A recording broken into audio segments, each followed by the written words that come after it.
তাহাজ্জুদ পড়ে, অনেক ইবাদত করে, কিন্তু স্ত্রীর সাথে ঝগড়া করে, স্ত্রীকে গাল দেয়, মারু দেয়, এরকম হুজুর মার্কা মুসলমান আছে না নেই? আবার অনেক মহিলা সবে বরাতে ইবাদত করে, শাওয়ালের রোজা রাখে, সবে কদরে ইবাদত করে, কিন্তু স্বামীর সাথে ঝগড়া করে, আছে না নেই? কারণ আমরা মনে করি যে রোজা রাখবো আল্লাহর কাজ, জিকির করবো আল্লাহর কাজ, মসজিদে টাকা দেবো আল্লাহর কাজ, কিন্তু বউর সাথে কি করবো না করবো এটা তো আমার পার্সোনাল কাজ, এখানে তো আল্লাহর কিছু নেই।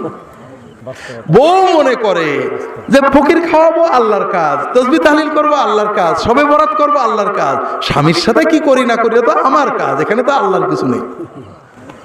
কিন্তু আল্লাহ রাসূল সাল্লাল্লাহু আলাইহি ওয়াসাল্লাম কি বলেছেন?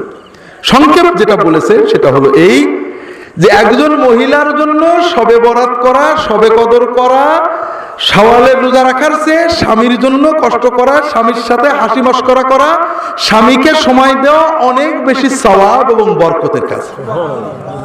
একজন পুরুষের জন্য তাহাজ্জুদ পড়া, মসজিদে জিকির ওয়াজিফা করার মতো বা তার চেয়ে অনেক বেশি সওয়াবের কাজ হলো স্ত্রী রাগ করলে রাগ সহ্য করে স্ত্রীকে গাল না দেওয়া, স্ত্রীর সাথে ভালো আচরণ করা।